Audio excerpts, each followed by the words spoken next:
Good evening, everybody, and welcome to... Apparently, all the sliders on my mixer was down. I undid the mute buttons and then did see that the sliders were down. I cleaned my office yesterday, and that included polishing my mixer. Not a euphemism. Anyway... It is now. It is now. Playing with the sound that I make. Welcome everybody back to another episode of the Elendor Chronicles, brought to you by us, the Component Cast. Before we get on with tonight's episode, we've got to do a little bit of housekeeping as always. So if you enjoy the show, why not consider becoming one of our lovely Twitch subs and helping out the channel grow that way. Plus you get some lovely emotes in chat. I'm gonna see if I can get some more emotes made. I think that's probably the our next protocol. It's been a while since we've done that. I'll turn down that music a little bit. The higher bit of the music just kind of jumped up. And other ways you can support us is through Patreon. Patreon just gives us the biggest slice of the pie and help us do the wonderful things we do. Other than that, there's not much else. Oh, come join the Discord if you haven't already. The Discord's a wonderful place to hang out. There's a massive gaming chat on there now that is filled with Helldivers and has been since that game. Well, ever since the disaster of Mavalon Creek, I think that's been going on. I don't even play the game, and I've just osmosis learnt the game. I feel like I could pick up that game and just understand everything that's going on, still be as scared, but I feel like Freakers killing clankers. Yeah, you got to go through the mandatory desensitization training. I could foster that for you. The mandatory desensitization training. I feel like being a GM for a D&D group like yourselves is enough. I'm now thinking of D&D in the Helldivers universe, and it totally slaps. They've got to have run some sort of pen and paper in that universe. It has a game master. Yeah, exactly. It's not a joke. It has a game master. They've got to have run some sort of pain. I'm annoyed. I've got a spot apparently coming on my nose right now. Okay, I'm getting zoomy already. I'm going to get back to the thing. So, yes, if you want to support the show, but also come join us on the Discord. Come hang out with us. I'm not going to do any more of the, the normal spiel we do. If you're listening on the podcast version, thank you so much. Remember to like and turn on your auto downloader and leave a review. 5-star reviews are the only reviews that we like, so please give us one of those wherever you are. If you're watching on YouTube, leave us a comment down below and help us grow with the algorithm. I know that some of the shorts have been doing quite well recently, so if you came to us for a short, lovely to see you. Welcome in. It's worse over here. Please, us out of context. It's not that you don't actually need much more context. It's as bad as it seemed the first time. Anyway, without further ado, let's get on with tonight's episode.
So, who would like to do the recap this week? Sure. Go for it. Of all the many pillars that one can aspire to D&D, exploration is by far the least loved, and I am so happy that Midge has given us the opportunity to really flesh it out a little bit, because we were freaking exploring, and have been, for the last few sessions. Continuing trying to figure out the mystery behind these time-warped isles and trying to figure out how the hell we are going to get our hands on some royal king that never was blood.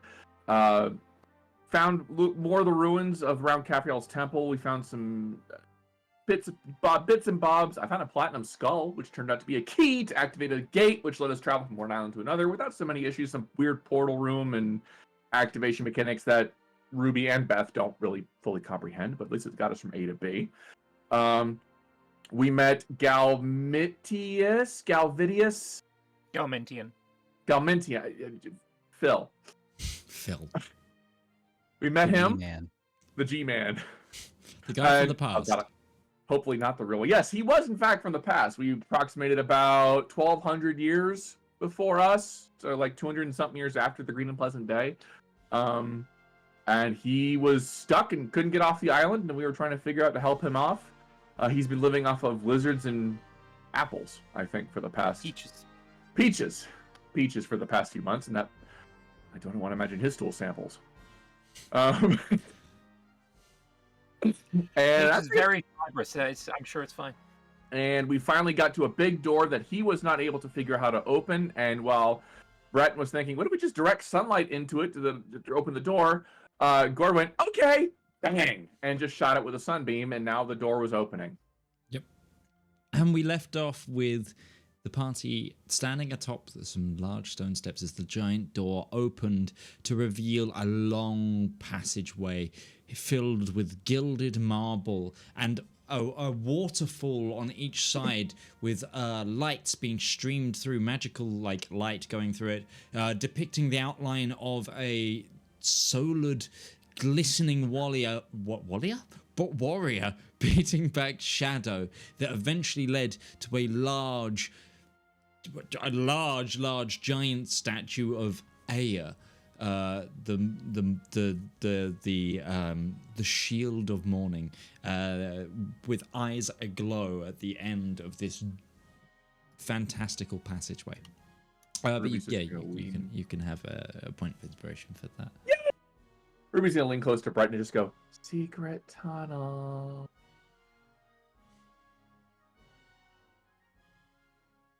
No, nothing. No fun. I'm wondering when you actually watch that series, I will respond to you making the comment. Okay, I was wondering if it was either a reference I didn't get or innuendo I didn't want to get. It's a reference to Avatar, the Legend of Aang. The Last Airbender. Yeah, Avatar: The Last Airbender. Yeah.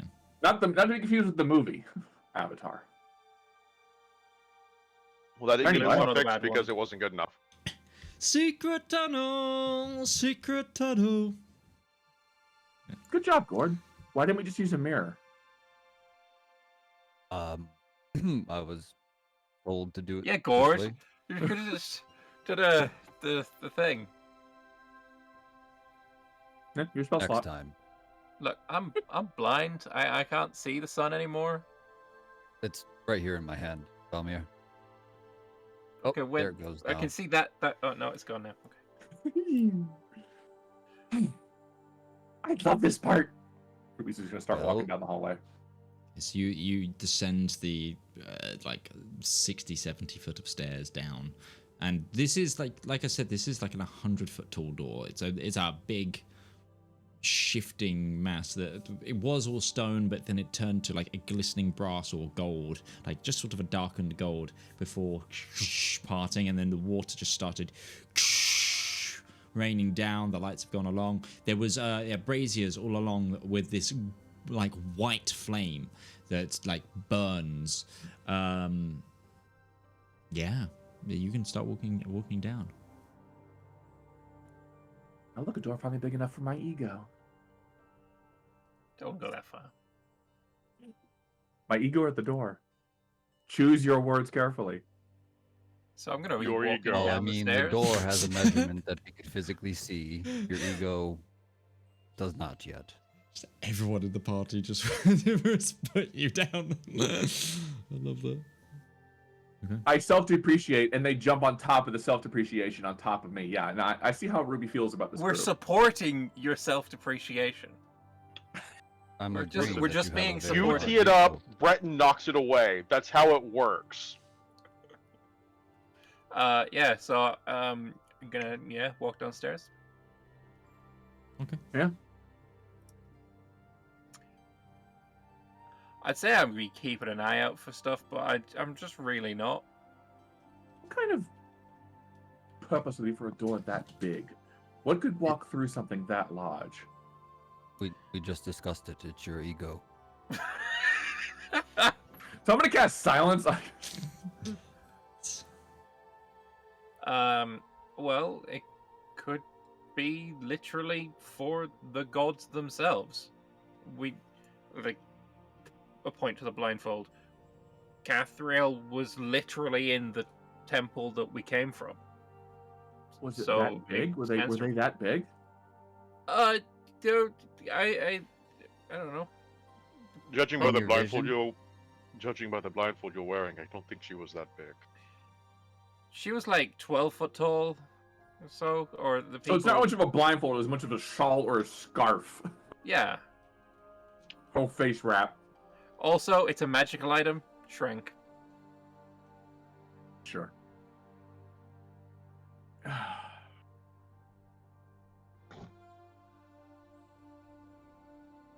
Looking at the water. Just I wonder if it's the same blessed water we had before. You look at the water, and if you look up, it actually looks like this is filtering in from the ocean above. Oh, so it's straight salt water. Definitely not holy water. I'll take a sip again. Briny. Yep. Tastes that's like the ocean. This is not blessed like the other stuff. We just hold up her water skin. I've got more if we need it. What do you think, G? Turn around looking at him. Is he coming down with us? Yeah, he's following like a good 5 foot behind, just like.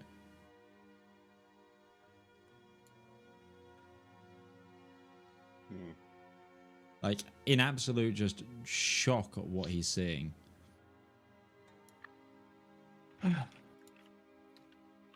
This is like a Monday for us. I have to be honest, I'm not used to seeing the... Actually, I guess this is a question for Midge. Is the aesthetic of the worship here, is it different than what would be expected with the Chevalier? Or is this like... yes, definitely. Like, this is very much like, this is the other side of the worship of this being, rather than like the Nardathelian worship of this person. So I would say, like, the difference is it's like being in...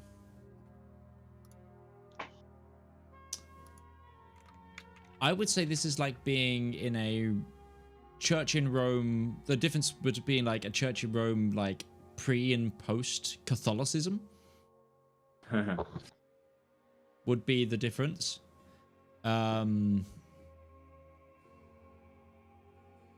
So yeah, where it's like that whole sort of mix of cultures and styles throughout like an Italian Roman Catholic Church, like it's in the Vatican, like it's like the Vatican pre and post the Council of Nicaea. There's a big difference, but this is still very, very opulent, and clearly this location has a lot of high reverence, but like the style of it, never seen before. Like not maybe something similar in like some of the patterning on pages of the oldest texts, but like style has definitely developed itself a long way since this was seen.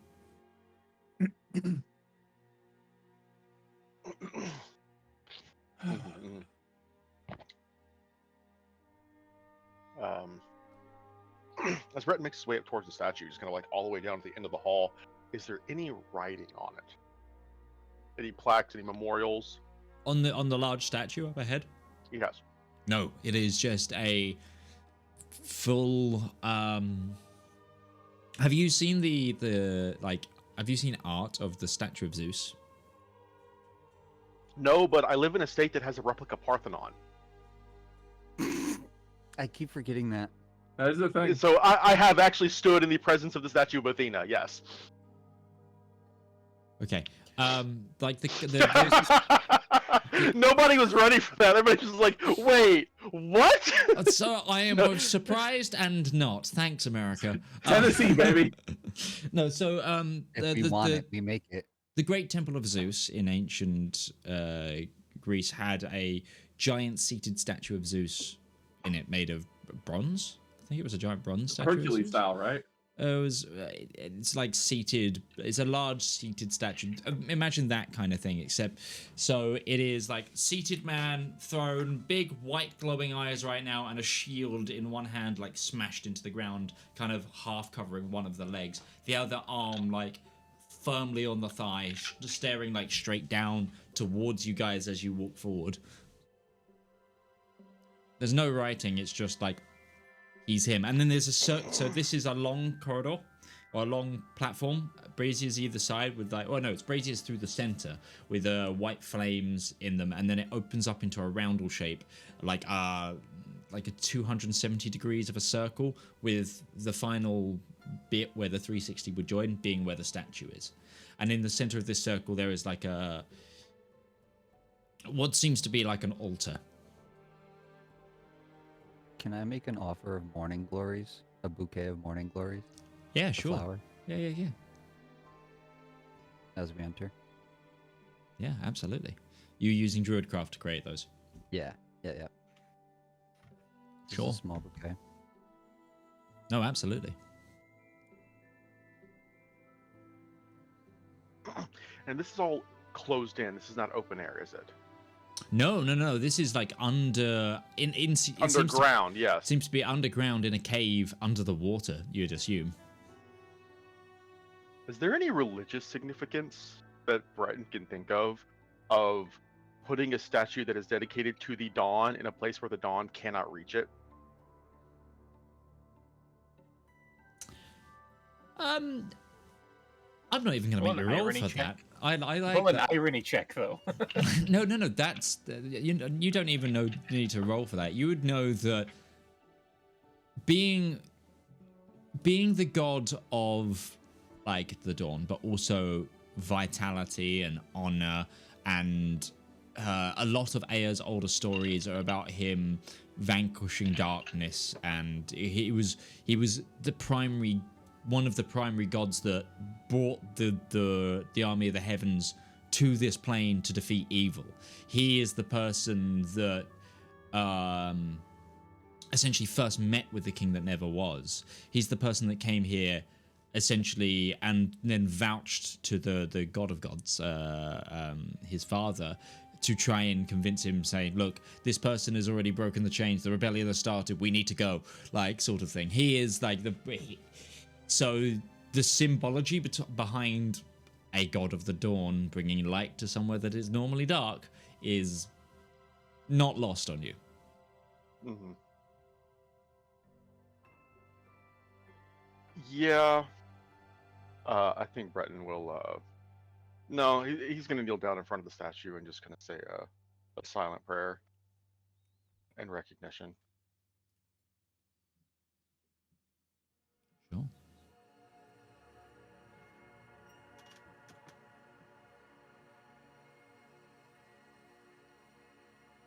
Is there anything behind the statue? Make an investigation check. You don't seem to see that you can get behind the statue right now, but you can go up to it and have a look. No, it's a 4. That's a 4. Okay. Yeah, No. we're starting off. It's a solid gold bronze statue with glowing, flickering white beams of holy light for eyes. How tall is it again? 90 foot? 100 foot, maybe? It's a big statue. Can I see the top of his head? Because I can only see 100 foot. Everything past that is non-existent. Yeah, I think it's about 90 foot. So you can sense it. Sure. Oh, wait, you've got true sight, right? For 10 feet. How close do you get to the statue? Straight up to it. You sense that between the legs, where like the basin of the statue is, that there might be a door. There's a door here. I'm pretty sure. Between the legs. That's an interesting place. Can I search for A doorknob. Maybe just turn. Really? You can certainly try. Breton has given up all attempt to focus on what he was doing at this point. We're a giggly group today. I've got a feeling it's it's the vibe I'm getting. Does a 10 find the knob? You found a knob. It is yourself. No, you do not That find works. you don't find a handle or anything to open the door. Ruby, can you use your gem to look as well? See if you can see what I can see. I don't want to look at your knob. Wasn't asking for that. Wow, the fact that you need true sight to see it. And that's Valymr for the campaign, ladies and gentlemen. Ooh. Unfortunately, I've only got one more use of it left for today. Okay. Why don't we just actually use our eyes instead of for it? And Breton will make his way over to the door. Just gonna look at it. At first, he's just gonna try to look. He's like, if he just pushes on it, does it just open? No, there's definitely a very, very solid resistance, and now you see it as well. Like as you get really close, it's so Valymr. You saw it because like the essentially, you know when you see light under a crack in the door. Yeah. Because you had true sight, you could see like the lined crack of the door more. There was some sort of energy coming through that gap, but for you, Breton, you had to go right up to even see the seam between the door and like the frame. Does that make it a secret tunnel? Tunnel within a tunnel, secret tunnelception.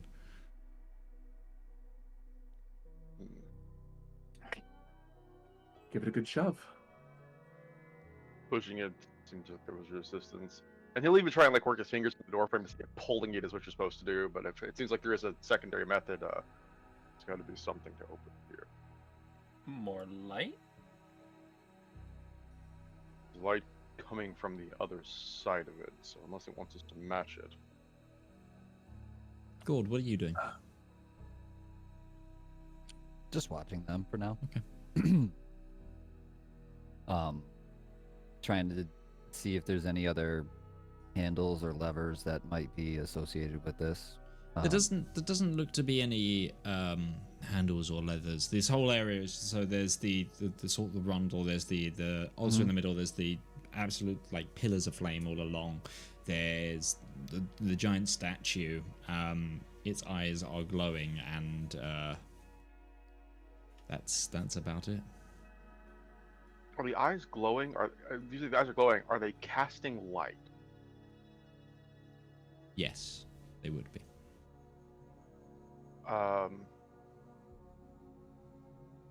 This is a huge wild shot here.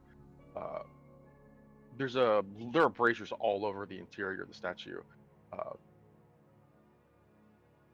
I'm wondering if this would be sacrilegious for Breton to start snuffing these to see something here. Yeah. Put out the fire so that the light from the eyes is what is illuminating the door. I was curious if it might be worth our time to see where they're shining, see if it's the same similar trick to the last door. Yes. I'll help you. I actually think I might be able to use Druidcraft to snuff flame. This You would instantly light or be snuff out a candle, a torch, or a small campfire. these would be more like bonfire size. They're not small flames. Oh, okay. You need control flames for that one. Yeah. I thought they were like a brazier. No, That's so what a small they're campfire might more of be. like a 5-foot pillar that goes Gotcha, probably about gotcha. 6 foot high with a flame on with the brazier jar on top. Oh yeah, sort we of need thing. some rain. We need some rain. Is there any writing anywhere on the base of the statue? Not on the statue, no. Is there any writing Anywhere else, then? anywhere else? Hold on, I could cast this. I will also say that out loud. Is there any writing anywhere? Uh, I didn't mean to do that at Breton.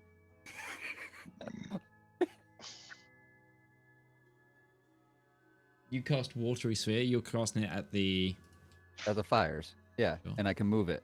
So I'm just Cool. gonna cast a watery sphere and then just like pan the room with it, just slapping all the bonfires out. I feel like I imagine Gourd like going back towards the bridge and like putting out his arms, like doing the mechanics of the spell, and then like the water from those waterfalls coming towards him to form this watery sphere, and then just sending it down the line, and they do slowly snuff out. A quick look around. The altar does have some writing on it, which I will now share in handouts. Hey. We just got a handout. Mainly because I always force Lambert to read I always read these out loud and then force Lambert to write them down.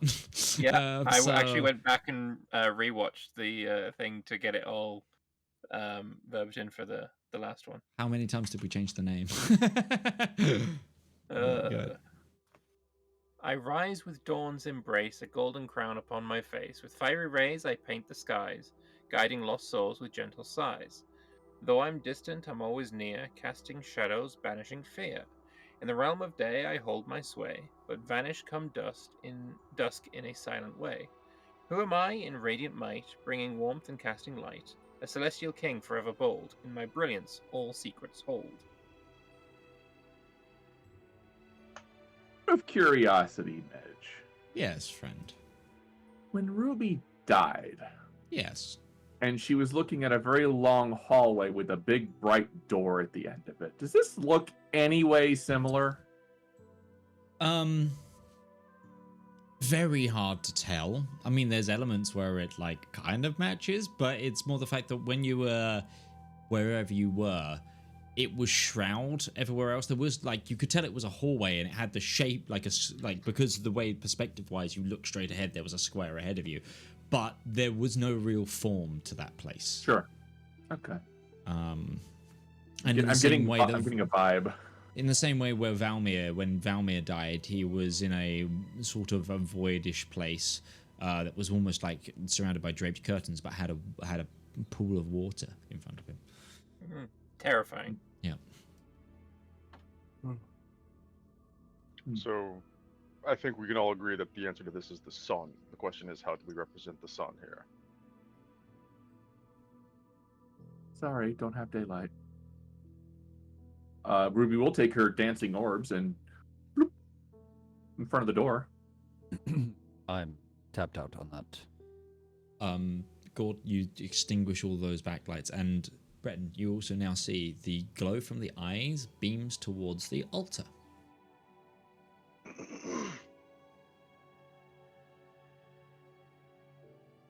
Aha.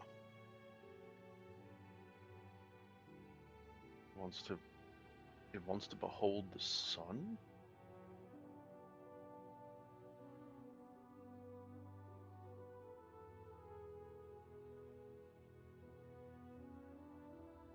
We haven't really checked out the altar yet.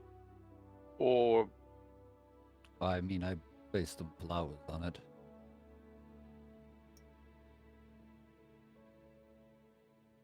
So the altar is probably slightly lower than waist height, and it has that writing that I just shared, like on it, along it.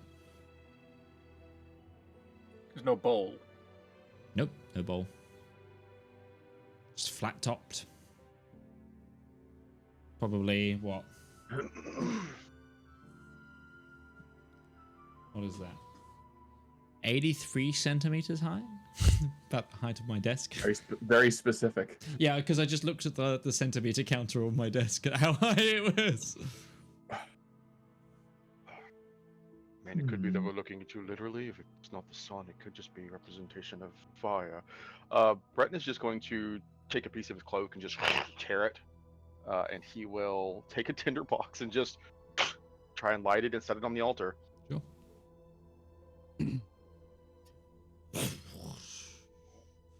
I'm just trying to work out if your cloak would catch, because surely it would be made of some sort of fire-resistant material. But with you, but anyway, I'll look past. With him specifically, huh? Well, with the presents he keeps. Put it that way. I mean, I have 10 oil flasks. I can also put some oil on it if that's Also, a Ruby a can't point light. that would...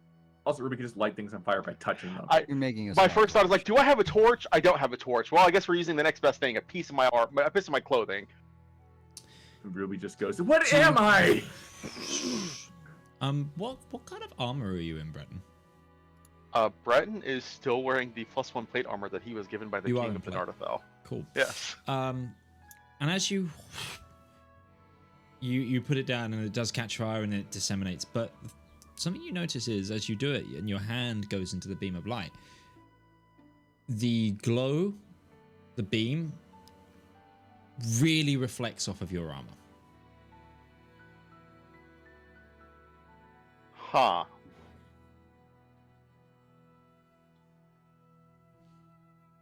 It's almost like as your armor goes into the beam of light, there's almost like an aura around your arm. Say, like your armor or whatever's in the light. There's like it's almost like a hazed double vision that it produces, where the reflection is so bright, brighter possibly than the original source of light. It seems. Breton is just gonna look around. So, realizing that that's wrong, and he'll just kind of brush the cape off of the altar. Well, I learned something now. No, it's like no, listen, we didn't get there immediately, but we're gonna get there eventually. Yeah. It's responding to Almer, then I suppose this is just everyone keep an eye out. I don't imagine we're in danger here, but I suppose Breton is, instead of like just placing it on there, he'll start to just take his armor off and just kind of set it together. It's gonna take him like 5 minutes to do so, but he will lay the armor on the altar. Sure. Do we all need to do the same? So, Breton. I mean, I would imagine with the size of the altar and the size of Breton, there's not much space for more. So what a lot of you see as the armor pieces go onto it, you start seeing like beams reflecting off. You know when your watch gets caught in sunlight, it's like that, just spattering around the cave around you. This guy. Air is also very linked with shields. Maybe we could use a shield to reflect the light onto the door.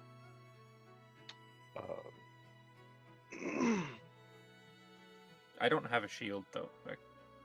I have a shield, but the only shield I have is the animated one. But Breton will like as he pulls it out, that it's like compact size before the command word that makes it grow to normal size. So he'll just kind of speak that and just kind of like have it set down over top of where his armor is. Okay.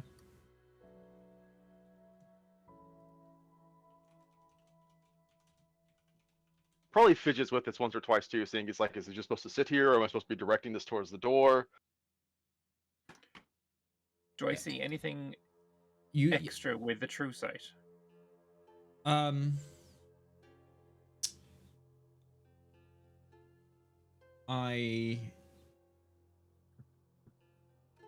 don't know if you see anything extra on this true sight, but when you start fiddling with it, you start noticing that you can start to sort of begin to redirect the light around a bit more, Breton.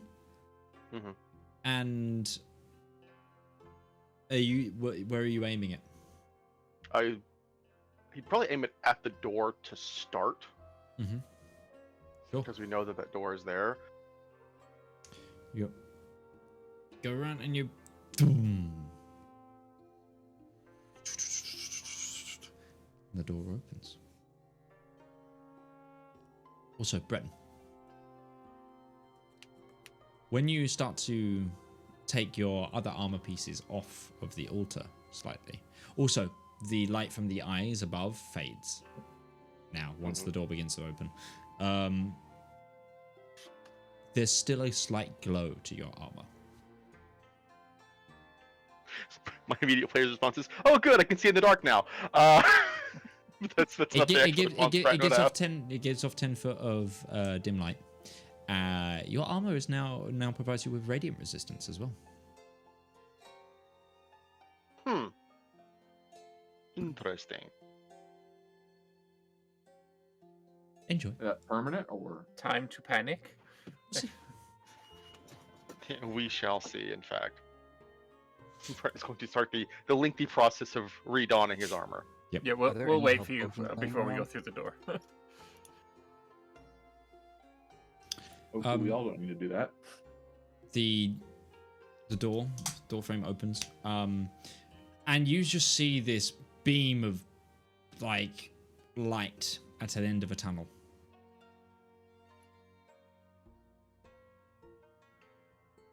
It's like a long 50, 60 foot, it's like the doorway is like a 5 foot wide, not 5 foot because Breton's too tall. It's only 5 foot wide, like tunnel just straight for 50, 60 foot, and then it's just what seems to be another school, like an exit, and it's just light coming through. Breton's almost too wide for this temple.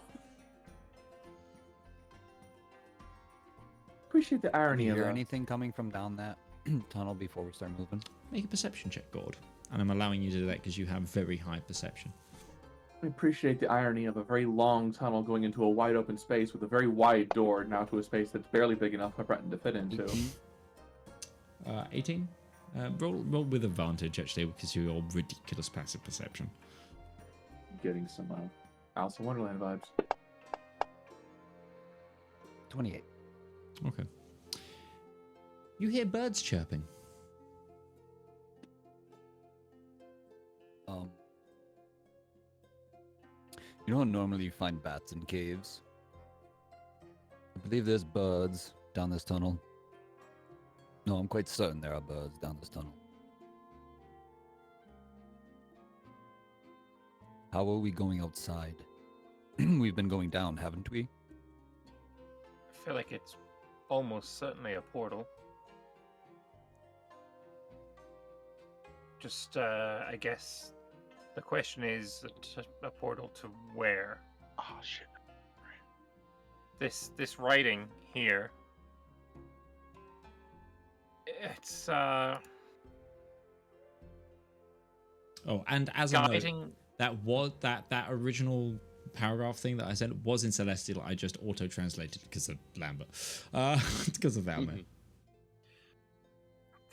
The final line of the first paragraph, guiding lost souls with gentle sighs.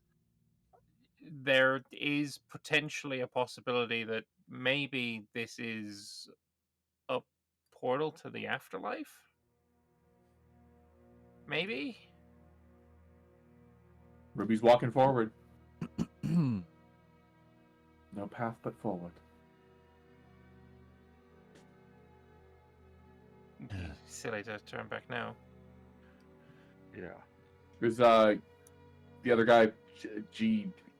I'm gonna get his name eventually. G-Man still behind us? G-Man's been with you, and he's just kind of like been looking around and kind of. You see that he's taking a lot of notes. Okay. He's got like a book, and he kind of keeps also like, yeah, he is like keeping a distance from you guys, but isn't going too far at the same time. He's only got like a dagger, and like simple levers. He's not like he's trained. He's got like enough for an expedition. Well, he's got a little dagger and a little hatchet. Actually, he's got some tools, but nothing. He's not like some sort of questing group like you guys. He's more like, yes, I had what I got from my boat, kind of thing. So he's kind of just like, also at the same time, he doesn't know how much he can trust you. I think you are all insightful enough to kind of see, because he's been living on his own now for 3 months at this place, and you have just wandered in and opened everything, and he's like, gobsmack would be the easiest turn of phrase, I think. Walking on. Yeah, going with. We're going through there. Yes. It's the way forward. You went through the massive doors. What's The only way out is up. why are you hesitant? Don't like tight spaces. How do you think he Breton feels? just stares at him. You are less than a third the size of Breton, and he's going forward. Insight. 29. Fuck me. With that I don't think that's what he 29. was inciting. What are you trying to glean? Is he being honest that he doesn't like tight spaces? Why is he so nervous? It seems like he might not like tight spaces, but you hazard the guess that he's just scared more than anything, and that might have been the fastest excuse he came up with. It's okay to be scared. We do need to keep moving forward, though. Would you like to hold my hand? Sure. I'm okay. I have two, so you're welcome. The other one. It's fine. Thank you. Wait, no, Gourd, you can't talk to him. I can talk to him. He can't understand me. It's true. Yeah, you were one of the two people who cannot brain. communicate with him. Yeah, Yeah. you were the one of the two people who can't communicate with him, but Yeah. he's doing lots of hand gestures. Fuck. This is me forgetting a key piece of information from last week as well there, sorry. No, but even the expression on his face, you just get the impression he's scared, but he doesn't take your hand. He kind of gets that what you're going for, and he's going, no, and he just kind of brushes himself off, puts his book away, and gets ready to go. You said this. We are moving through this tunnel into it. It was exposed to sunlight. There was light on the other end. There's light at the light end on of the the other tunnel. end. Okay. But the tunnel. Let's see where we're going then first. Yeah, but the walls themselves look to completely absorb light. Like, they are so matte black. Like, you can touch them and they're there, but you can't see them. And yet there was light shining on the other side of the door, suggesting it was reaching him. What does it feel like the walls of of this tunnel are made of? If I'm feeling them, They're cold.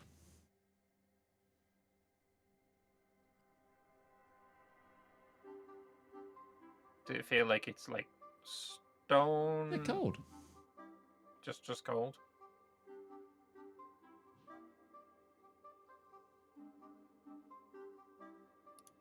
Yep, just cold. Not freezing cold, but it's like touching snow.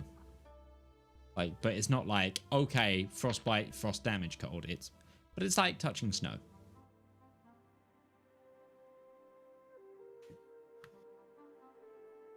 I am going to walk towards the end of the tunnel. Okay. Yep. Who's going first? Ruby. Ruby's going. Okay. Okay, so you file on through. Doesn't take you long to get to the end of the tunnel, and there is just... You don't... Now that you're getting closer as well, Ruby, you're the first to see this. You don't see past the light. There is a thin veil that is just light, and it feels like smoke, and it's like slightly... It's definitely warmer than these walls to touch, but it's just like a smoke-filled barrier. Put her hand through. Okay. Same. It feels... It's not like it's burning hot or anything. It just feels like... Yeah, similar temperature. You think it's outside. There's a little bit of a breeze. She'll pull her hand back, look at the group, shrug, and then walk through. Okay. I'll follow. One by one. As you pass through, you open into a bright space, blue skies. In front of you sits like it's kind of down and up. It's like there's a little bit of a valley, but it's not a valley. It's like a divot in the ground that then goes up to a small hill, atop which sits a singular bright white, like barked tree, but there is no leaves on it. At least not perceptively. As you begin to your eyes adjust to this much brighter space, you notice that there are leaves that are made from fragments of light, sort of scattered across the branches. The whole area that you're in is like someone's thrown the saturation slider right up. Everything is bright and vibrant. The grass is very, very virulently green. The sky is very, very, very blue. There's not a cloud in the sky, and there's not much around you. It's just this small hillock and a tree. Was the door still behind us? Yes, and all you see is like a bright outline of light, and then this mist in between it.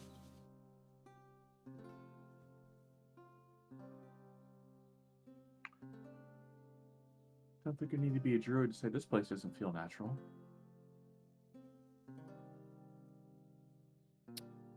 Does it indeed feel unnatural? Make a nature check. Also, you do still hear that bird song. It's louder now, but you don't see any birds. Actually, hold on. An 8. An 8. Hard to tell, but considering where you've just come from, feels a little unnatural. Also, you notice there's water surrounding this hillock that you're on. Slightly distant from you, probably about 20 foot, but the water is dead still and just reflecting light. Yeah, so as you say that, Ruby, Gourd just nods at you in agreement as he's looking around.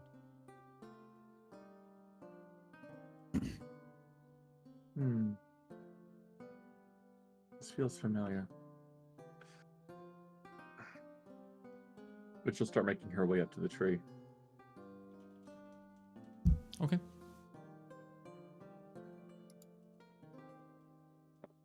Breton is just kind of trying to focus his attention out towards the horizon. Sure.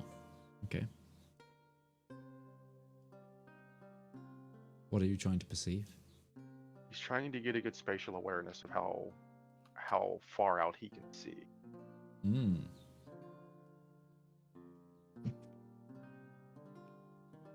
It doesn't take you too long to kind of realize that the horizon here is false. There's no end to it. There's no natural, lateral thing to it. It just water meets this brightish sky, and that's it. Either you're in such a still location that nothing's happening, or it's a little bit Truman Show. That you feel like if you went to that's what I was getting the feeling of. Yes. If you got right to the end of that, you'd hit a wall and you'd be like, look, I don't see you. It's like a demi-plane or something similar. Carefully constructed illusory magic inside of a space?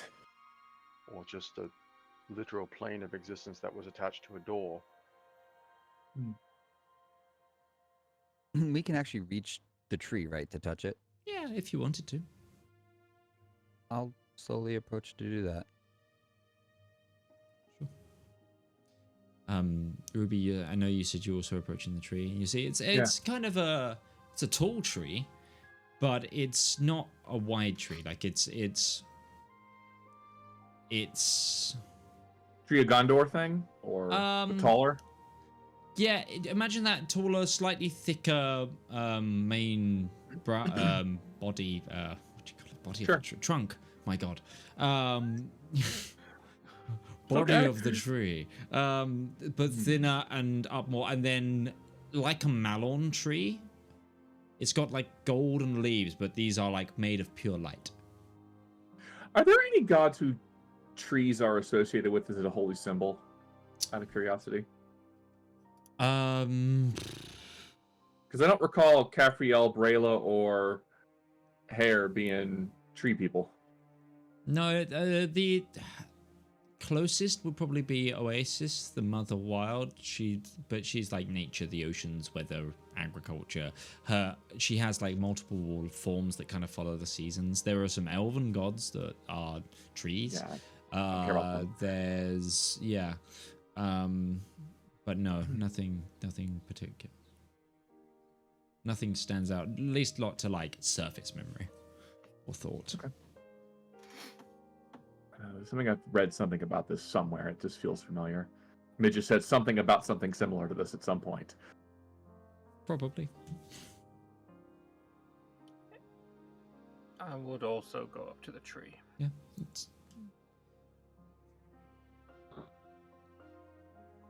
Yeah, maybe reach your hand out and press your hand on the bark.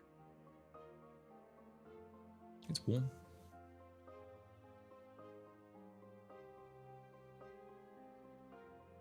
And when you touch the bark of the tree, the faint bird song that's been whistling in the background gets louder and kind of evolves. The melody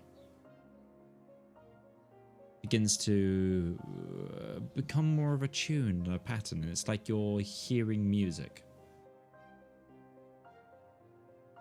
Gourd, can you understand bird? Sometimes. When I am one. Is it so, what are we hearing specifically? Is it a language? Is it Sylvan or, hold on, let's see what else.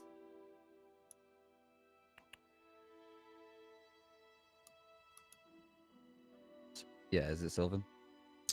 It's not Sylvan. It sounds like a song. It legitimately, it's like it's one of those things of like it starts as bird song, and then it becomes more like a whistle and a hum, and like it's like instrumentation is now like sort of subtly on the wind.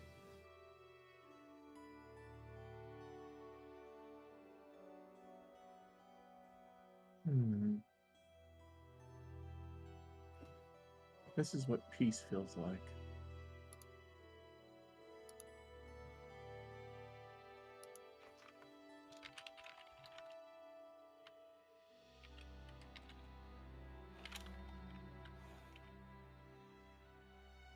Can I try and speak with it? Sure. The tree, using speak with plants? Absolutely. What's up? Not this plant. You find the tree equivalent of Jesse Pinkman. Okay. What do you ask the tree?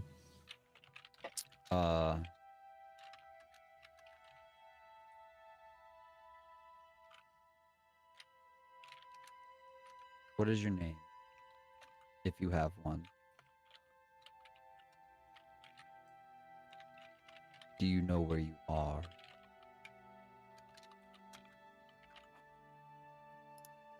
Do you know who planted you?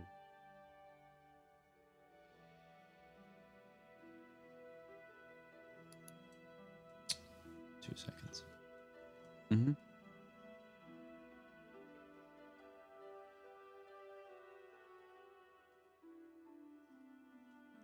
I just got logged out of my notes page, so give me a moment. You're fine. The tree is thinking.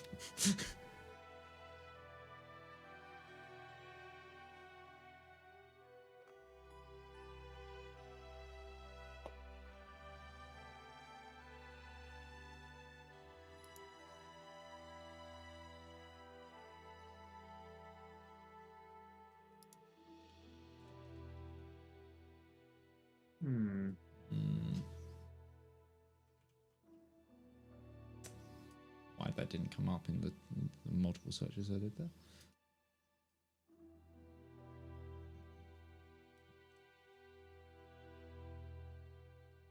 is Bertrand. I was planted here many centuries ago as a marker of the green days to follow.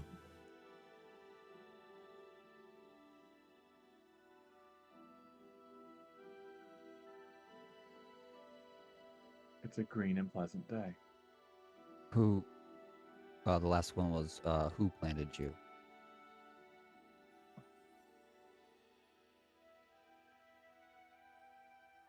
I was planted by those who rejected power, so that others may take it.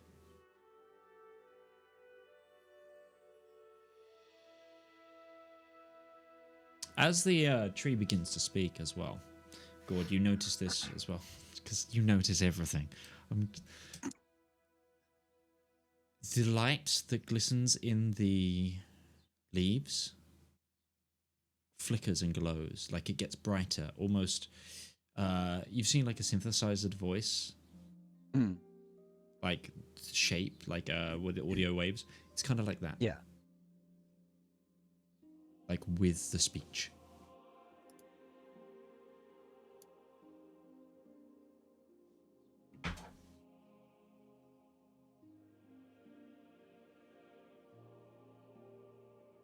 Do you know what is happening outside of the reach of your roots, outside of this pleasant day?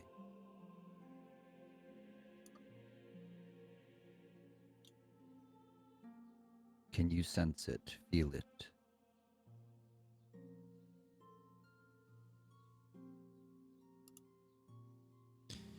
I have not sensed more than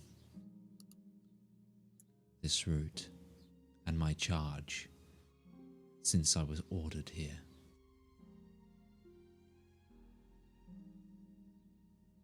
I once roamed, as did you, as you do. I once fought, as you do. But now, I sit, I bask, and I protect.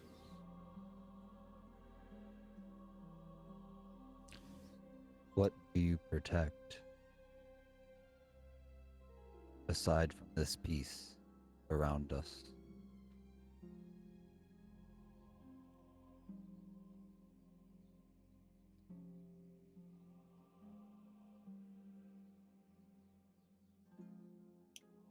It was foretold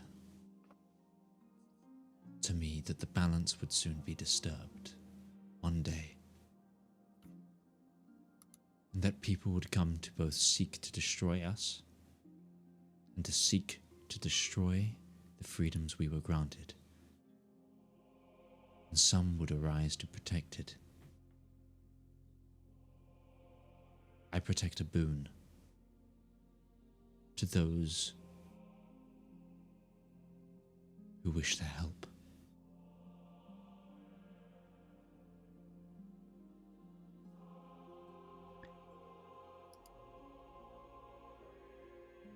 Us four are here with just such an intent. How may we show you so we may earn your boon?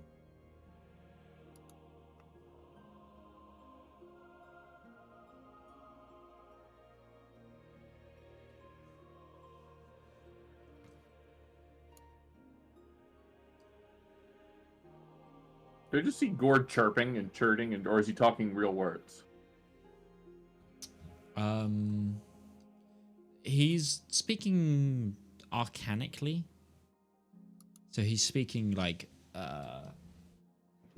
essentially magical scripture that is translating his intent to be able to talk to. I would say that at the beginning, and then I think it would just be speaking common, because once the tree can understand by the spell. We are... Oh. Then she'll look to Gourd. Is it asking for who we are?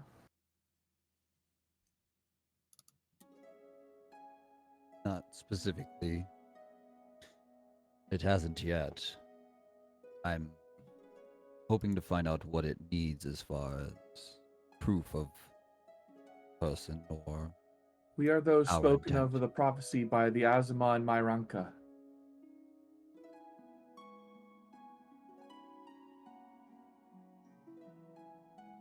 I don't know if that went through. I don't think Speak with Plants just opens as a free translation. That's what she's telling to Gourd, man. I would translate for anybody who wants to ask any questions. I would relay information back and forth.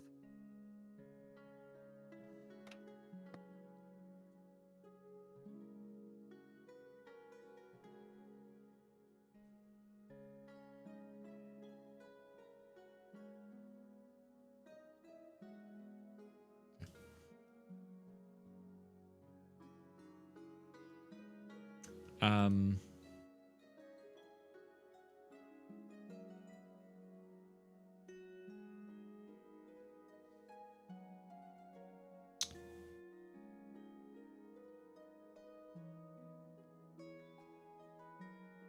so you say that, and he goes,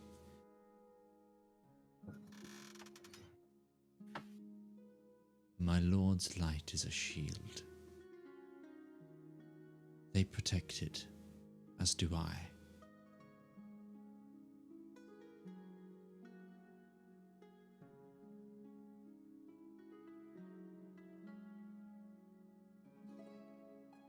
Those who would wish to harm what we fought so dearly for,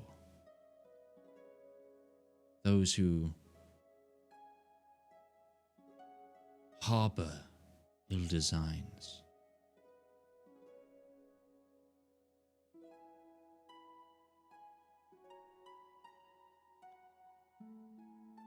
they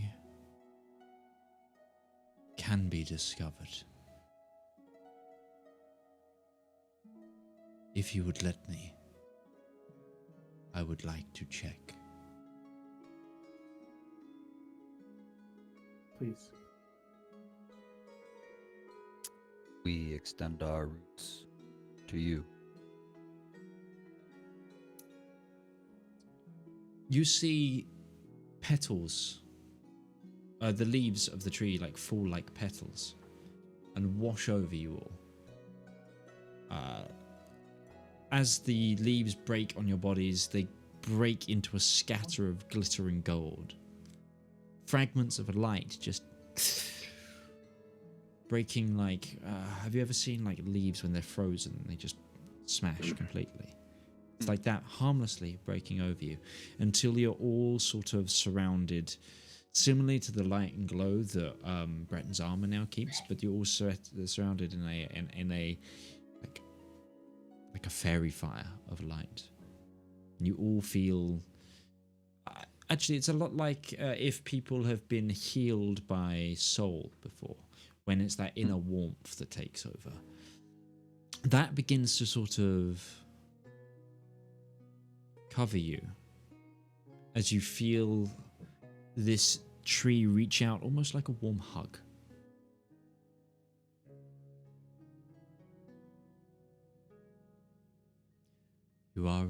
You are indeed on a path of protection.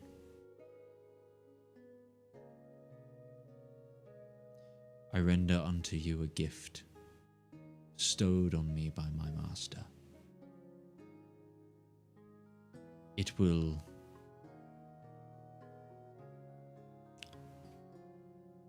open doors which were once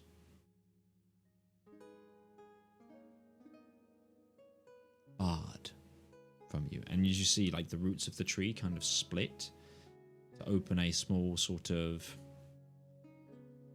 pocket is kind of the wrong word, but that's the best I've got right now. Where there is what seems to be Burrow?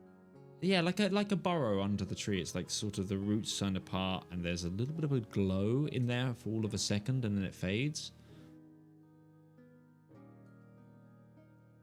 I also offer unto you knowledge, should you wish for it. I will happily help heroes in search of doing good. The lights from the tree in the light begin to fade. They are no longer gold light. The tree itself begins to sprout green leaves. And then you all kind of hear that Ruby and Gourd, the bird song that turned into music that you heard when touching the tree, that fades as well. But now you hear sort of someone humming the tune.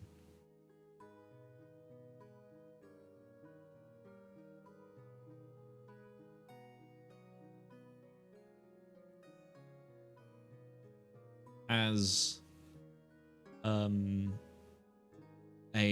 man in what seemed to be it's a mix of armor and robes, long, sort of flowing,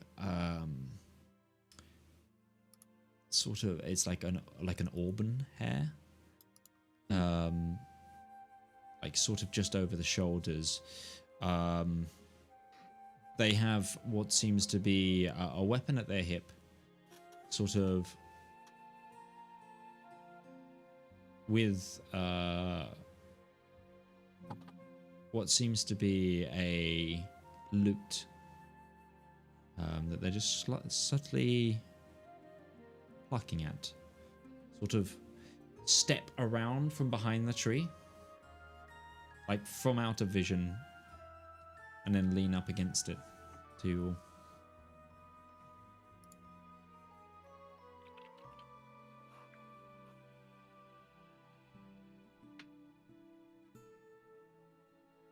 Is that... Are you... This is a leap in logic. Your name wouldn't be Ulfric, would it? This name of the tree is Bertrand.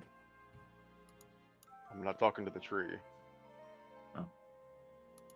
He's talking to the bar. Person that just appeared, yeah.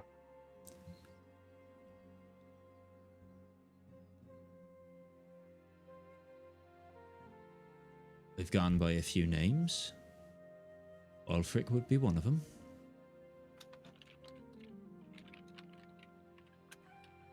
His The one who greatest walked friend. the nether.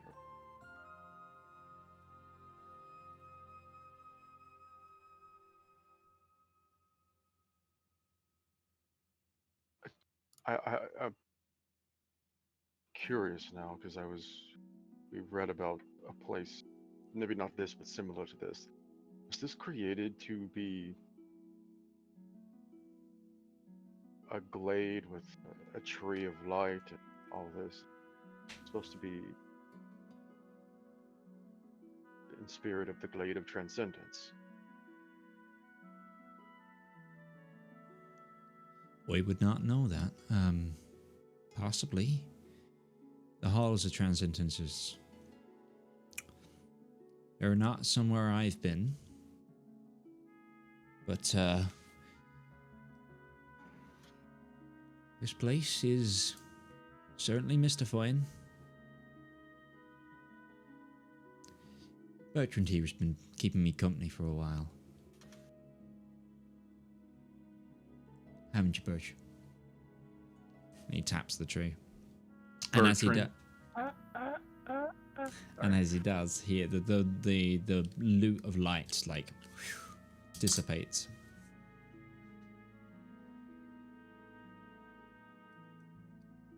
Heard a lot about you. Yes. Right, my reputation does precede me then. In more ways than one. Do you know who we are? Not to be completely rude, but not overly. The weave of the worlds comes and goes. There's a lot to keep track of. But if I've been called here by your friend, he looks very confused. Is he all right? He points to Yeah. He points to the individual that has subtly joined your party, Galmentian, who is kind of sort of fumbling a holy symbol with a look of like, He's on a pilgrimage. He did not realize he joined. right. Right place, His eyes wrong have been time. opened very quickly. I see. Well, it's always a little bit of a shock. He goes up to the man and goes. He touches the holy symbol that this individual is clutching, imparts some power. Now look at me. You'll be able to understand whatever these fine people are saying now, and what I'm saying. I recognise you're not from the same time as those. He used to have a shirt that looked like that, and he walks away. Yeah, that's actually been a matter of some debate as we've been traveling here. The confusion of whether or not time is crunching down closer we get towards the epicenter of where the battle against Null took place, or if it's more just the weave is desperate in time and jumps back and forth when and where. Well, right. Well, the Orange is a bit more desperate than that. It's not that time is slowing or time is decaying. It's, well, time is dead. There was no time back then in the first day because it died. Thank you. The closer you get, the weaker time is. Time's dead there. You're lucky you feel it out there, but in here. He magically appears with a cup of tea in his hand now. The place where all the moments just kind of blend together. Much easier to blend when there's nothing to stop him from doing it. If we go further in, is it possible to escape again? Be difficult, but it's not impossible. Anyone done it before? That right there is the good question. Before and after aren't relevant words in here, but we don't want to get lost in those semantics. Perhaps we should explain why we're here. An answer to my good question first. People have done it before. It's doable. I've done it.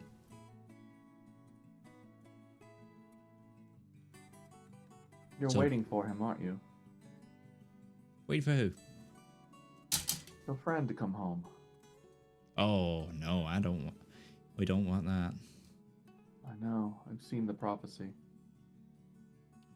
I might say that we spent the better part of the last year trying our damnedest to find everything you've ever written, so it might shed some light on some things. So you'll excuse us if we just have more questions than we even know what to ask. Well, I hope I can clear some things up for you then. When we are from, the seals are being broken. In part deliberately, and in part an accident, but they are being broken.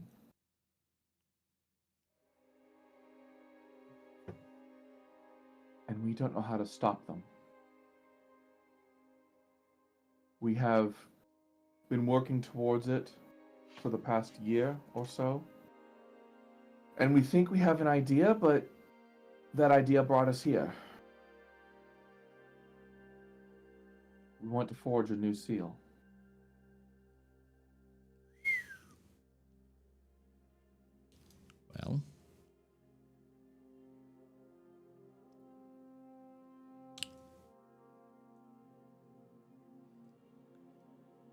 I wouldn't say you don't know what you're doing. Fumbling. Feels like it. Right, it's messy, but war's messy. If it's any consolation, I think you're on the right path. We? He then, with a small smirk and grimace.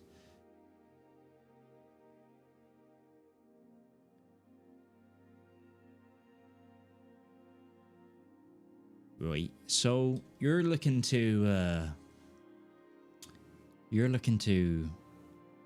forge yourself a new seal. You'll need something of theirs to do it with. Yes. Yeah. Well, you're heading to the right place.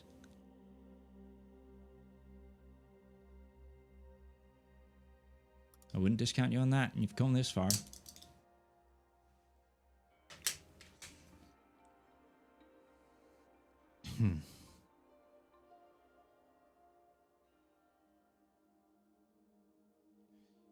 A long time ago. Less long for you. He looks at Galmentian. Much for you.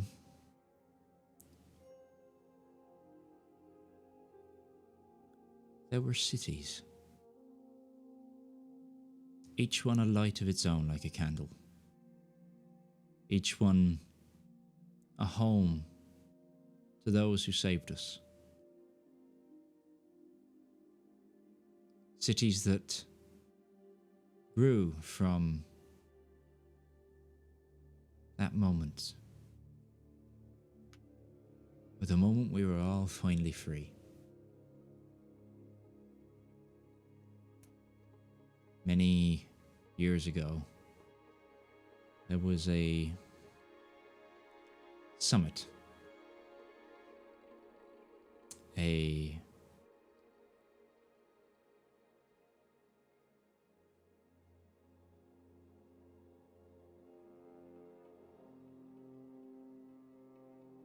large assembly like none of you would ever see,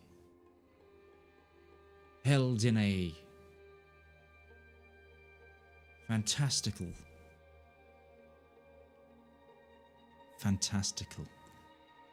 meeting place. The gods walked among us.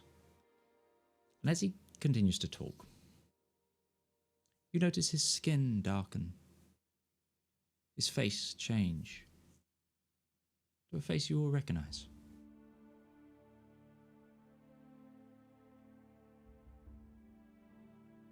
Is it Greer? You see a half-elven individual who once ran a tavern you all met at not so long ago.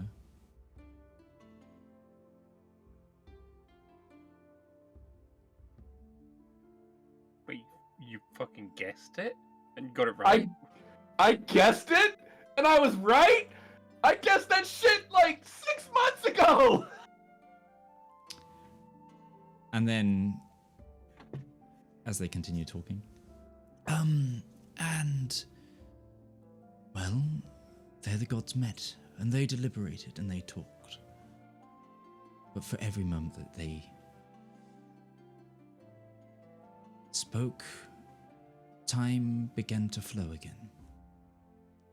Slowly we were out. His face then changes again. How many of you are really well read? I mean, I think the entire party, except for Gourd, has proficiency in history, That's so true. presumably the majority of us are quite well read. Make a Hold history on. check. They have proficiency in reading. Let's just put it there. Mostly. 15. 13. 19. Sure. The individual's hair like shortens much shorter. It now turns to a human form. once more, in sort of again. Also, their clothes are changing every time as well, fully. And this one, those of you who got, I think Valymr and Ruby would probably pick up on this. You've definitely seen busts of this individual. It's such a famous person. There's a guy called Allard, who is a well-known bard who was famous for writing The Man Who Would Be King, which is a famous play about the Great Summit. Now is the time for Elendor. The intro to season 1's dialogue was from from a scene of that play. And he also then continues talking. A good friend of mine realized that the time was catching up with us, and that they charged me with making sure that all the prophecies and all of the stories that would follow wouldn't interfere with choice, but would protect everyone just enough. And then he changes back again, so that when the time came, the choice would be handed back for whether the world to end, or if we get to continue.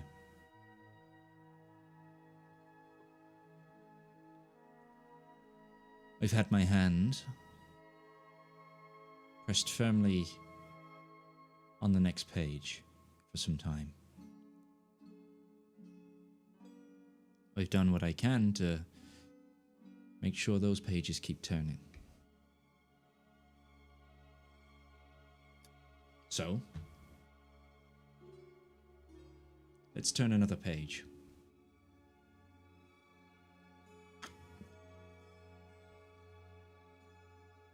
My friend left a lot of things behind here, and it won't be easy getting to him. But you'll find what you seek if you head to the place where days began. Where, those many days ago, gods themselves were sent asunder.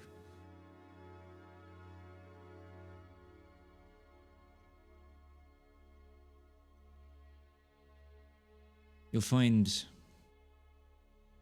that this is all going to shake you up a bit. But, I got some faith in you.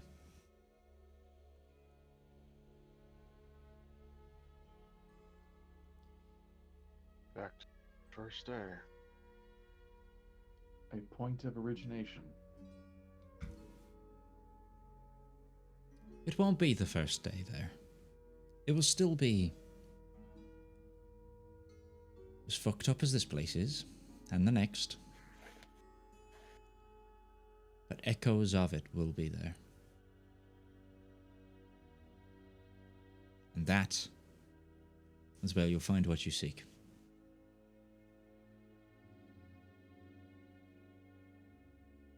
How do we get there?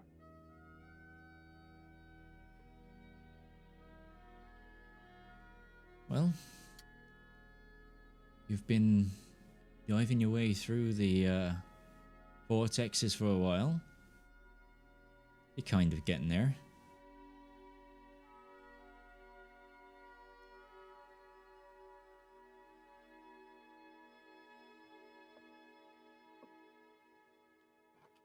This place was all designed so that only people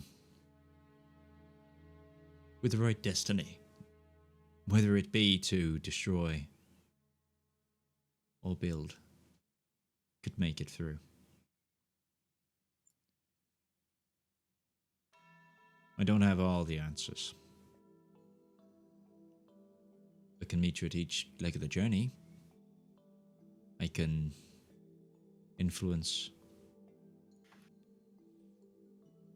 But it won't work if I just give you everything you need. I will say though, what you've been doing, you've been making a lot of headway. You're over halfway there. Not long now. Pray. Sorry, I find there's some irony in using the term. We're not long now. We're going to a place where time doesn't matter. Halfway there at a place that is immeasurable. He touches his nose and what's the word? That's the kind of thinking you're gonna need. His form then changes again to one of one that you all don't recognize, but it's a young sort of full-blooded elven man.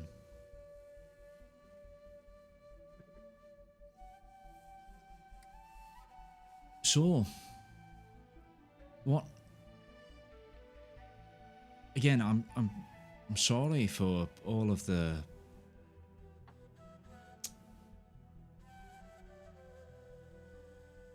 shenanigans that I've had to pull.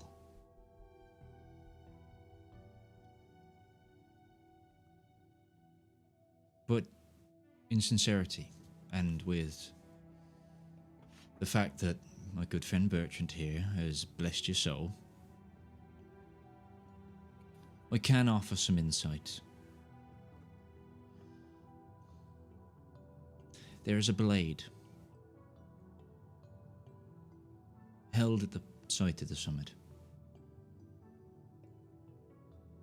where it once struck my friend. Remember, they were mortal once. Their essence lies on that blade's strength.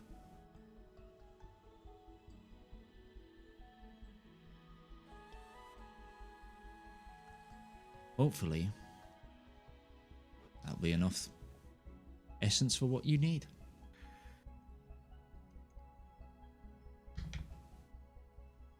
Do you know that when we leave this place, where we end up back where we left? When we left?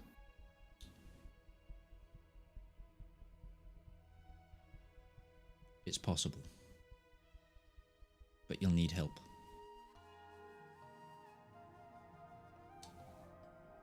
I'll see what I can do to pull some strings. And how about... And she'll gesture towards Dominius. Oh. Suppose you want to go home. He's like... Yeah, he's nodding. Yes. We let these fine people on their journey, and then I'll see what I can do for you. Oh, Mantion, sorry. I keep screwing up this guy's name. It's I'm from the G-Man. Random man. Listen, there has been some words lost in translation. We're just doing our best. Yeah, exactly. So I only wrote the damn thing. I have one question as a curiosity. Hmm. You knew, quoting the book of the Waning of Saint Aeolus, Syndom, you knew them before, when they were mortal and in person. You were their friend. I'm curious, what were they like before?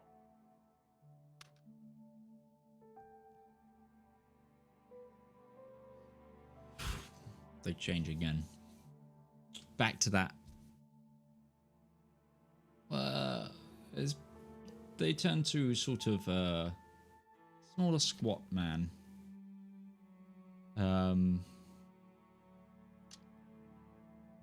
Similar to how they looked before, but subtly different. There's always the thing that you notice with this individual: their eyes never change, even when they fully change. They were always destined for greatness. When I met them,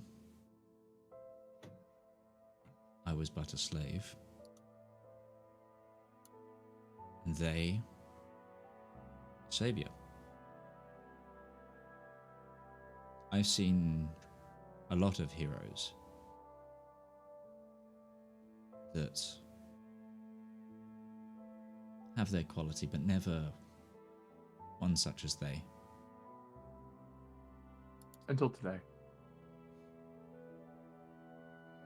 You're all certainly on your way.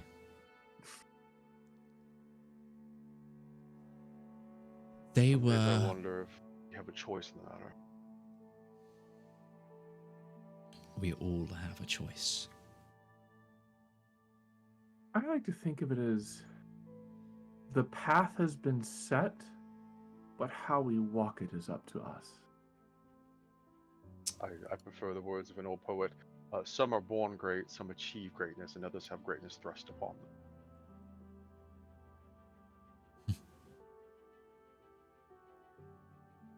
All things, I think, are valid. Some people's roads are straightforward. Others bend and taut like the flow of a river. But we must all walk down them. But to answer your question more firmly, less poetically, they were my friend. And what they did was nothing short of a miracle. And I live in reverence of them every day, but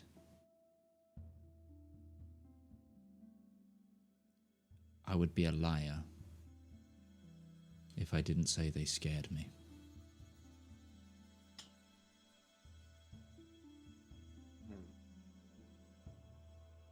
They were always so certain of themselves, no matter what. I wanted them to stay, both out of friendship, and both out of everything they'd done, and I thought the world would be better with them at the helm, but they always thought otherwise. Glad to see how right or wrong they were. It would have defeated the purpose if he remained and all the others were exiled. The whole point of it was to give the choice back to us. He couldn't have stayed if he I know. wanted to. I know.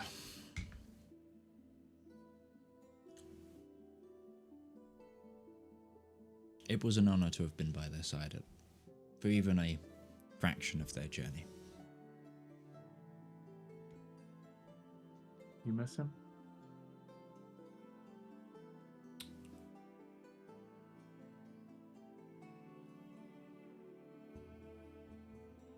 I am fortunate enough that I still get to see them from time to time.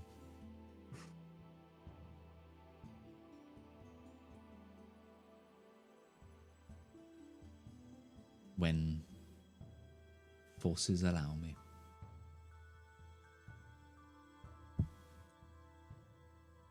Well, do me a favor next time you happen to see him and give him a hug for me.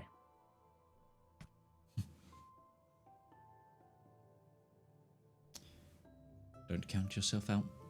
Don't count yourself without... No. I'll do that.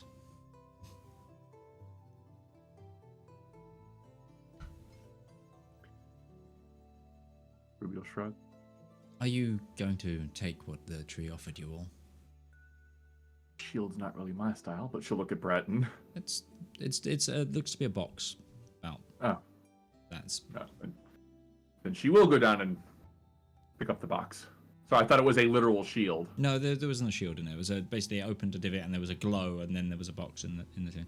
It has a shield on the top of the box, but no, I hadn't. Oh, an icon. Yeah, Okay. Which is funny because last I checked, the only person in this group who reliably could use a shield in combat is you. You have the shield of warning. I use two weapons. Valymr uses a two-hander. Gourd doesn't have shield proficiency. Actually, I think Gourd does have shield proficiency now, so maybe he could too. But Yeah, you so also does have Cole. shield proficiency. Yeah. Yeah, Anyway, that's a druid, it definitely does. she'll pick it up. Sure. Yeah, Good alarm. it's about a box that big, and you open it. It has just it's like a band of gold with like a crystal in the center, almost like a lens. Oh, the Ulfric, or Allard, or Greer, or whatever they're going by today. Bastard, I knew it! I knew Looks at it! and goes, "Oh, that's interesting." No, it's a necklace. You could probably fashion it into a necklace, but What is it? Bard. well, that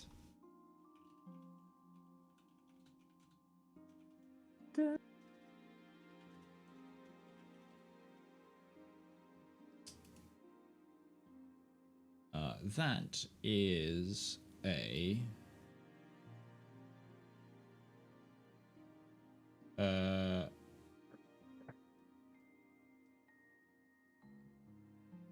one of these.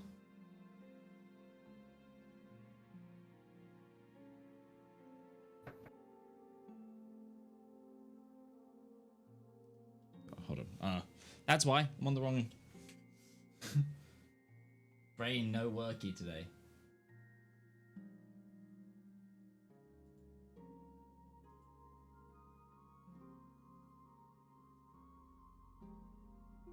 Let's just be looking somewhere. Sorry. Yeah, no, sorry, I'm grabbing something.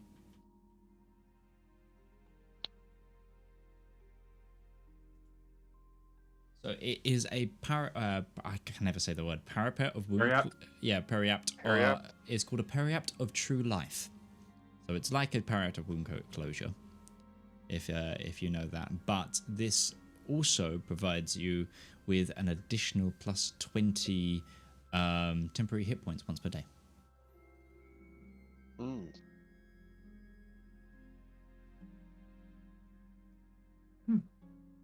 So it's the effect of the periapt wound closure, but also 20 extra hit points a day? As in, once per day, you can use it to give yourself 20. What's it called? Temporary hit points.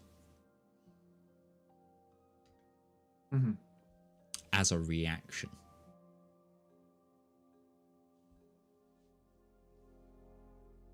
So it's like kind of like a tank item, I guess.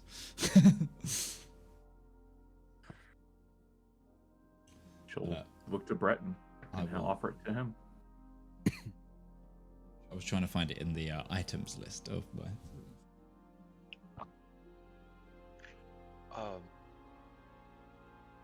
It's very nice. Or any one of us could get use out of it.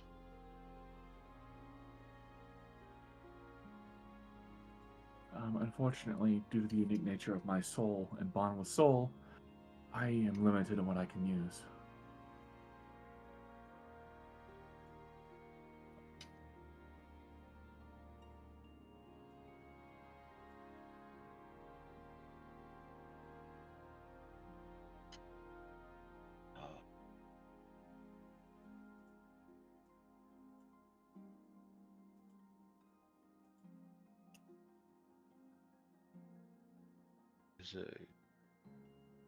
It's a wonderful gift.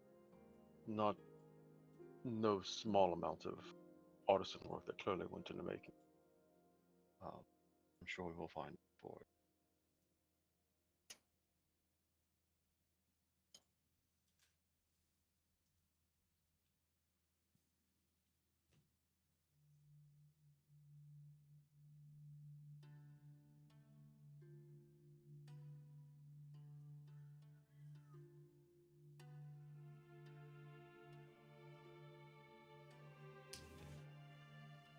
He turns back into Greer. And he goes to you, Valymr. Yeah. He looks at you, like, over Notices that you can see him still. You've certainly come a long way since I last saw you. For sure, a lot of things have changed.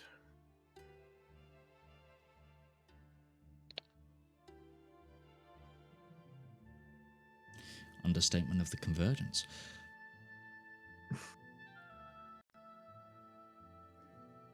You, Ruby.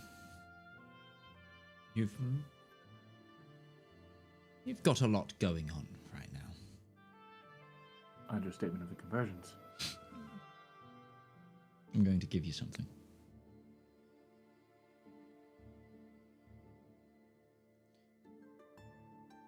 When you're ready to make a choice,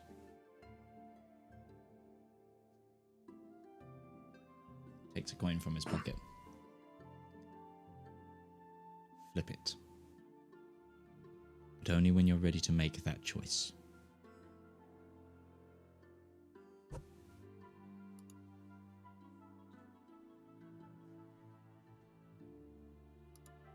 Oh, and Sure. if you're ready to make that choice now, don't do it in here, just in case things go wrong.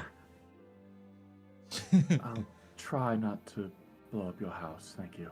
That was not mine. It's this Bertrand's house. Either way, blow up the house. I stopped by with Bertrand a lot.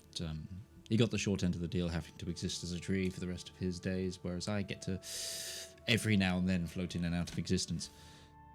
It's not so bad. You look at Gourd like, is that offensive? Oh, no, he's having a great time of it. It's just not my scene, you know. I'd much rather be in some sort of dusty tavern somewhere. I understand it really grows on you after a while. You'd rather take a leaf than spread roots. I'd like that. Out of curiosity, were you the one who got us captured in the beginning? Kidnapped? Yes, of course. She's gonna slap him. Well, I had that one coming. To be fair, I wasn't there. No, you weren't. Just the two of you.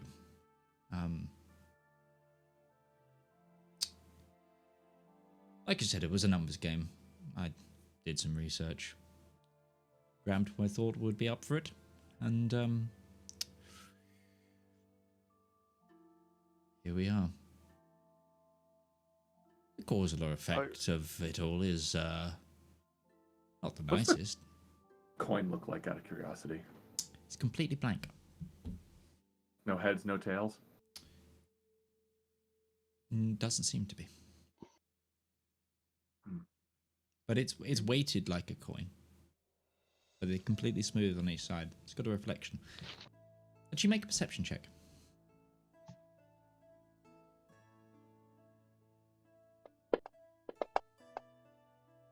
Dirty 20. Ooh, dirty 20. You look at the reflection on one side. Looks a normal reflection. You turn it over. You see soul. No third angle, huh? I don't suppose you can tell me what the fire inside is. The part that I've locked away.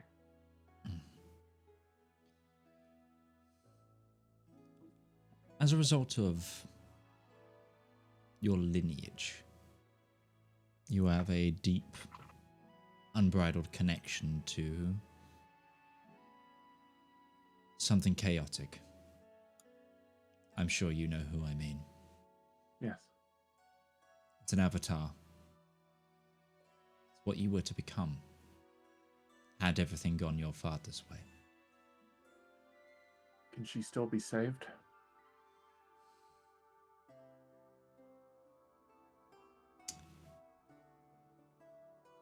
The avatar? Well, Cloris? I'm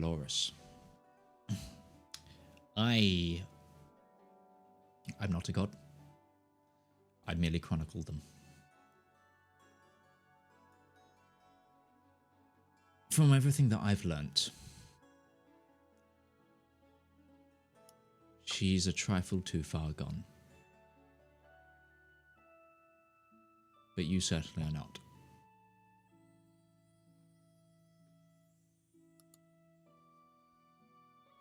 There's a sigh and look of sadness on her face.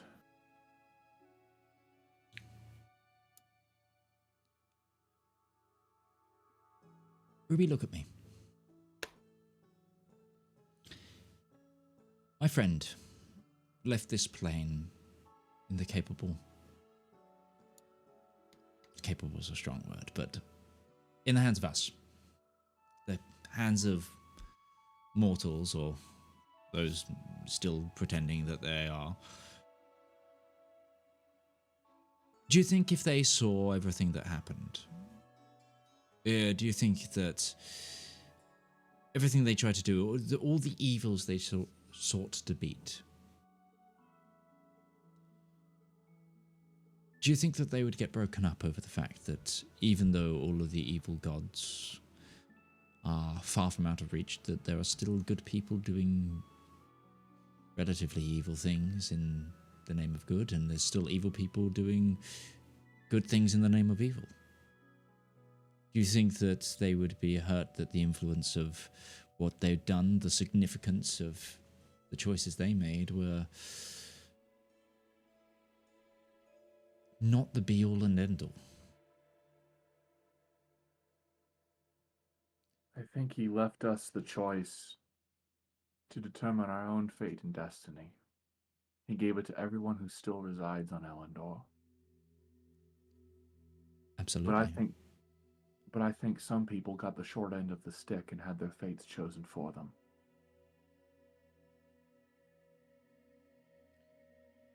And I don't think that was fair. I don't think it was fair to Caloris. I don't think it was fair to Aeolus. I don't think it was fair to the elves at all. Far from it in some cases. So my choice is to try to find a way to save those he couldn't. And everyone else if I can, and presumably not die in the process.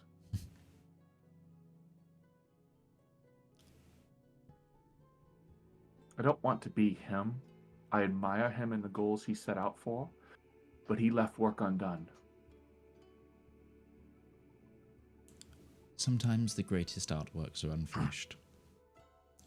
But I see your point. I'm sure they would have wanted to save everyone if they could. But sometimes you just can't. He can't. But I'm not done trying yet.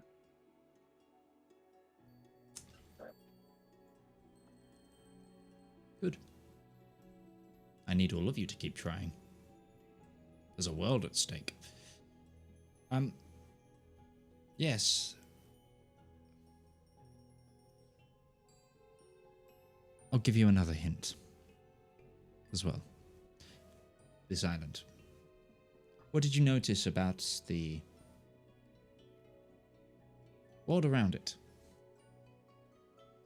It kept moving. Yes, with all of them. This one in particular, though. It's nighttime. Correct. And, It's odd.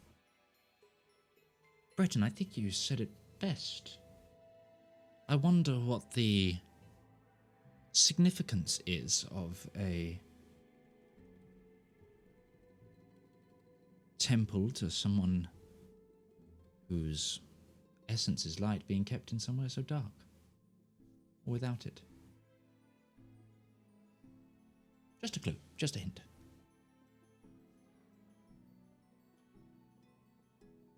Ruby looks confused at that one.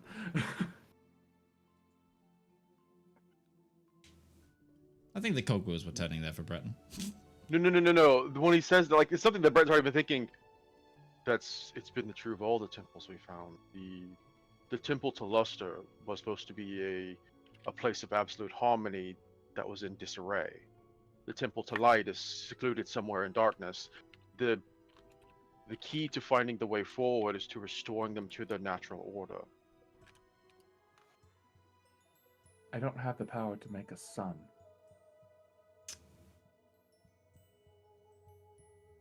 argue if among us you're the only one with that particular power, but different sun, I guess.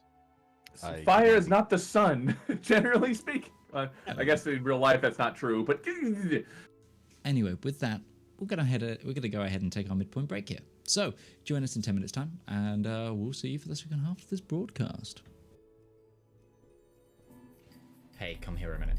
Do you need royalty-free music for your TTRPG content, whether that be a YouTube video, stream, TikTok, Instagram post?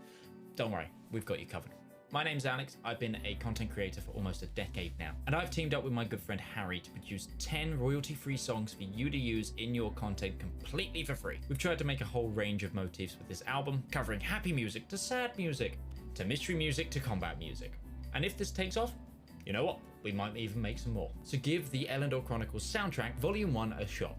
It's free to stream everywhere, and if you want the high quality downloads, you can come over to our Patreon and download them, or you can contact me directly at tabletop@themidgemansworld.co.uk as a creator, and I'll just give it to you for free. That's it, there's no catch, and just to prove it, we've also given you guys a user license agreement to prove that you have the complete perpetual rights to use this content. So enjoy it, and good luck on your next adventure.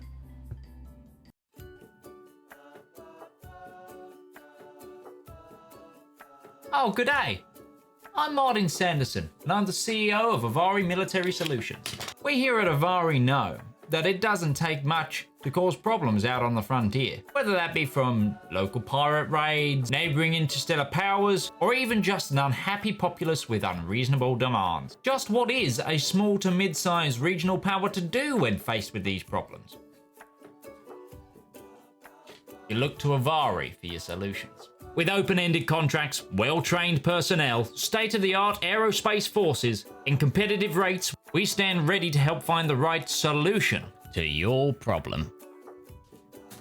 So if you have a problem, why not call Avari for your solution? Our operators are waiting to take your call, and consultations are free of charge. Avari Military Solutions, a solution for your problem. Avari Military Solutions is not licensed to operate within the Kark and Dre Baronies, the Andes Corps, or any Class A combat zones. AMS is a subsidiary of Omni Radiance Holdings, a family company.